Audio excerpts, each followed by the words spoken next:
Bethany, and this is my channel, Thani's Thoughts. Welcome back.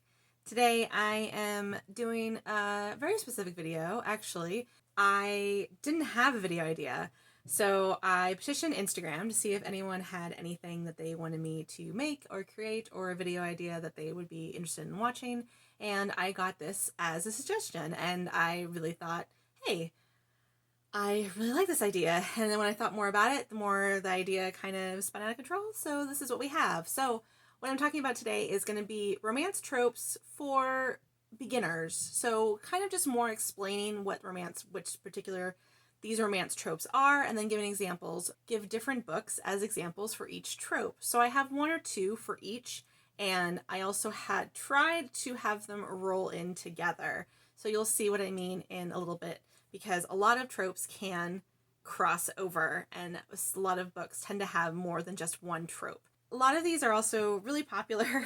I don't know if there's any of these that anyone's going to be surprised about or not, because a lot of these I think are fairly popular, and these are some of my favorites that I have for each trope that came up to mind when I thought of each trope. So hopefully you like it, and hopefully it's helpful for those who might not understand romance tropes and are might still learning about them and what have you. And hopefully you find a new favorite trope from this as well. So to start off with, one of the romance tropes that is a favorite of many people is going to be the one bed trope. So one bed usually means that there's a situation that happens in the book in general at some point, some scene, where there is only one bed for the love interests to use.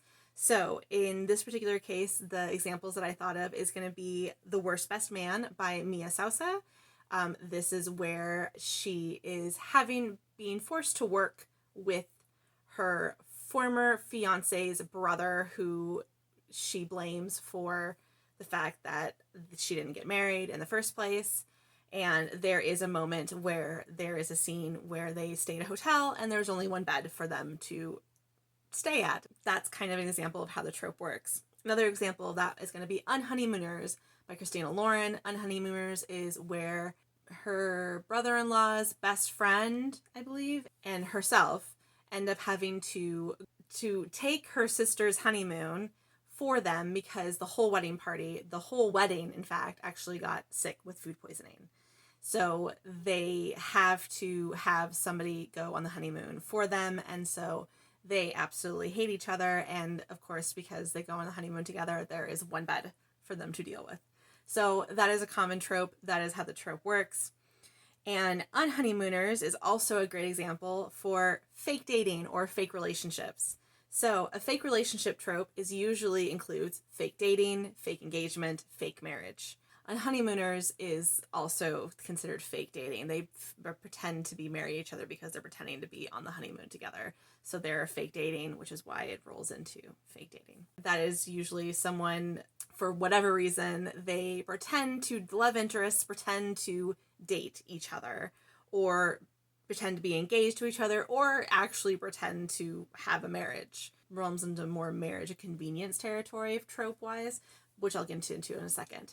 Yeah, I love fake dating. That's actually one of my favorite tropes. It's just, there's always just so much fun that you can have with it. One of my favorites books that has a fake dating trope is going to be Take a Hint, Danny Brown by Talia Hibbert. They are a couple that end up going Twitter viral, and because it helps his foundation, he asks for them to continue fake dating each other to help his foundation, and she agrees. So this is a fake dating trope. It is something to the advantage of another person to take advantage of this relationship as they continue to go trend viral. Another fake dating example that I really enjoyed was My Fake Rake by Eva Lee, a historical romance where she wants to attract the attention of another guy, and in doing so, she turns her really, really good friend into a rake, who he's just a nerdy, awkward guy. He is not a rake at all, but with the help of his friend and her, they turn him into a rake, and he pretends to pursue her in order to get the other guy interested in her. So that's kind of a fake dating, fake courtship type of situation, so it applies to that. And that particular trope also has the friends to lovers trope. Friends to lovers is going to be pretty self-explanatory. It's when you take a couple who are friends, there's kind of variety there, where one pines, they're mutual pining for each other, or they're just super platonic and then they end up kind of falling in love with each other. So Friends to Lovers, a good example of Friends to Lovers is going to be Go Deep by Real Z Adams. This particular book is on Kindle Unlimited. It is Black Love. It is about two friends who are strictly best friends. They're super, super close to each other. She ends up asking him to see if they could start a friends with benefit situation because she is in a sexual rut and she is an erotic writer. So he agrees to help her out, and in starting a sexual relationship, they end up forming a romantic relationship and end up realizing, wow, actually I have deeper feelings for you than I thought I did, or that I thought I ever could, which I actually love. I kind of love platonic friends and lovers better than pining for me. It's just because you can see the build of the relationship, as opposed to those usually that are friends and lovers that have pining already established. You kind of miss a lot of the context of their building up into the pining. So that's kind of why I like the platonic friends to lovers instead. Another example of a friends to lovers is going to be another Talia Hibbert book. This is, initially it was called Wanna Bet, but as recently has been rebranded, renamed, and a new cover that is called The Roommate Risk. So that is a great example of mutual opining.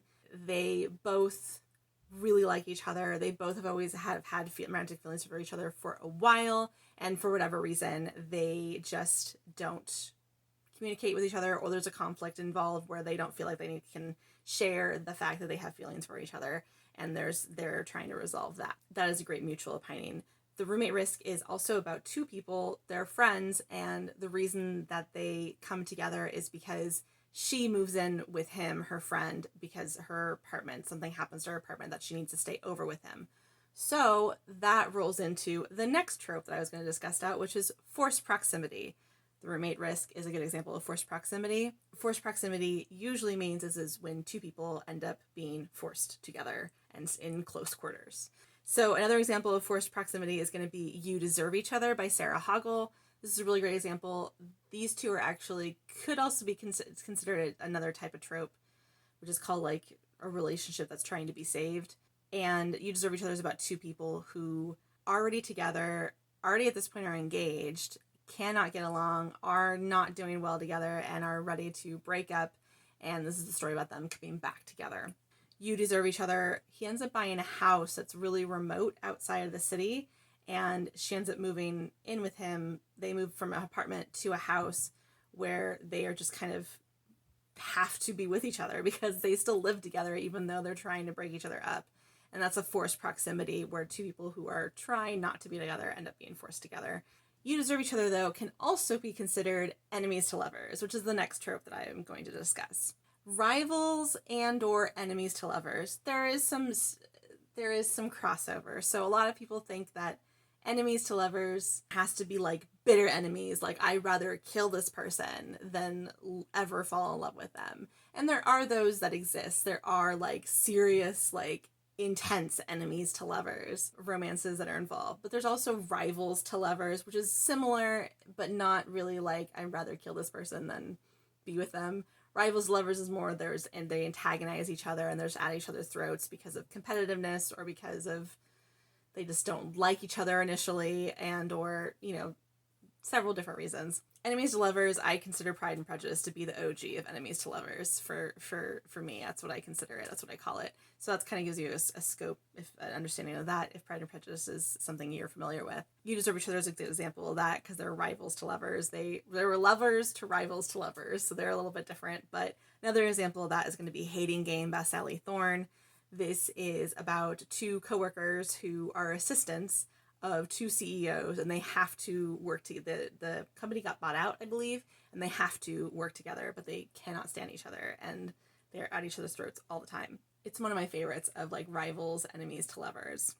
If you want like enemies to lovers, the only really good example I could think of that I really liked was going to be the Cruel Prince by Holly Black, called Folk of Air series. This is the third book, Queen of Nothing. This is just the book I have, so this is what you're seeing. But the first book is called The Cruel Prince, and this is fantasy YA series, and it is about a girl who is human, lives in this fairy world, fairy realm with all these fairies. There's a particular prince, the youngest prince of the a royal family who she absolutely detests, and he does some terrible, terrible things to her.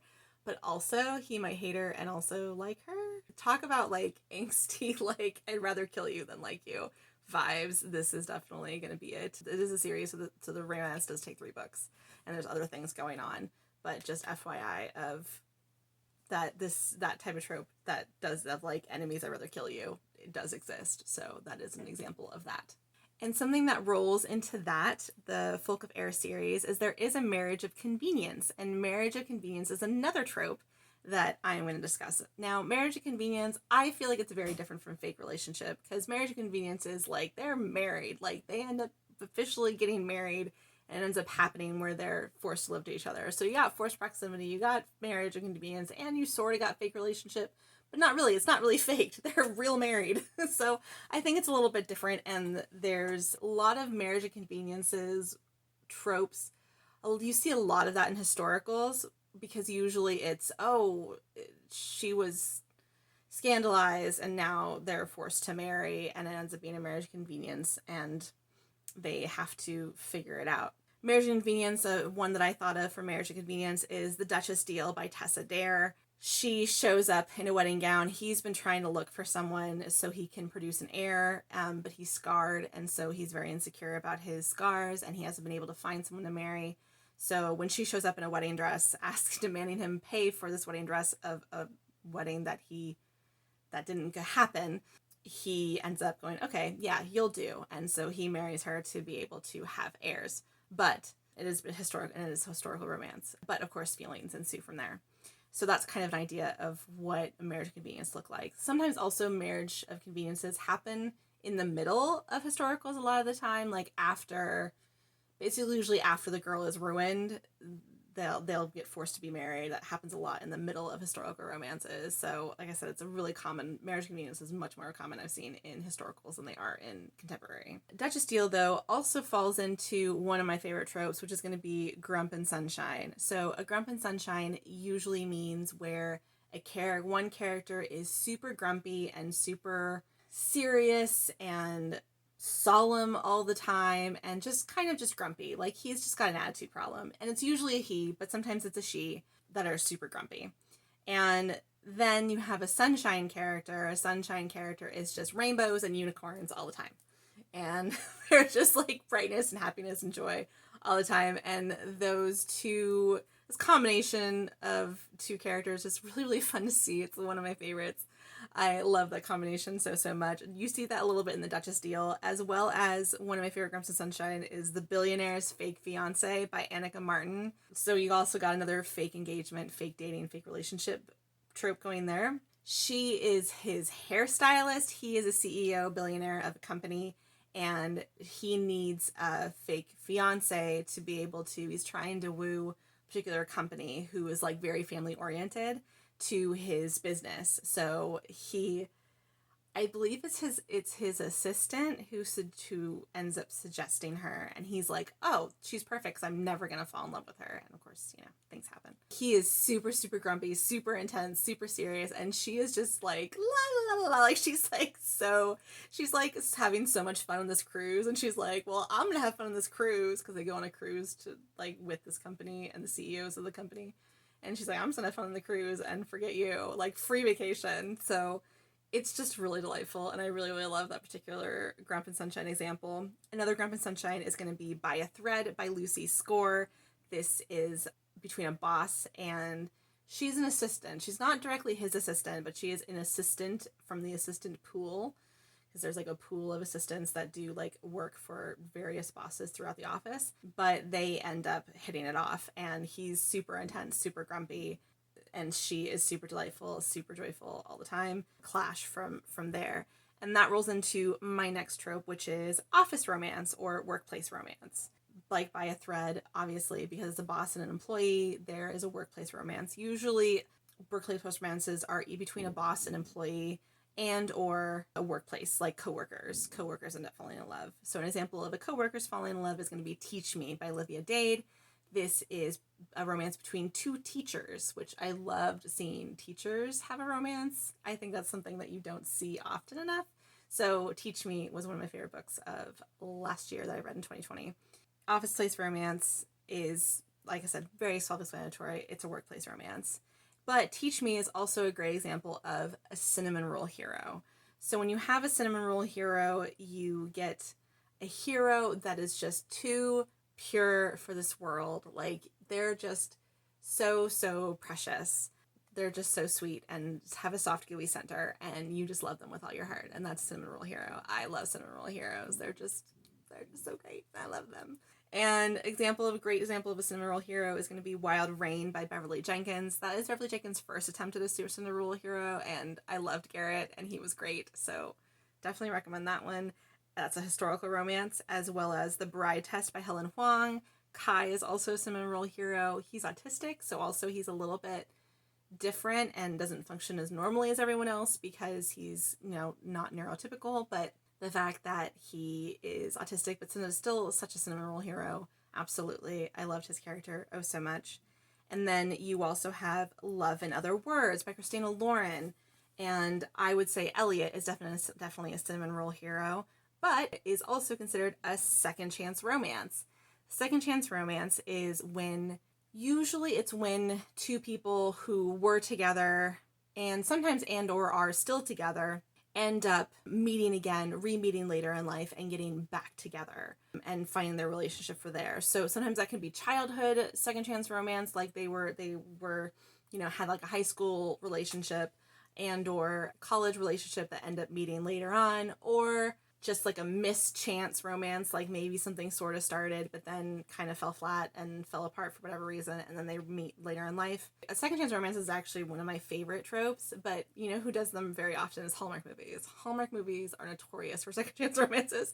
They have so many of them. So if you watch a Hallmark movie, you probably have seen a second chance romance and you didn't know it. I think also another great example of second chance romance is going to be Persuasion by Jane Austen. I call it the OG of second chance romance.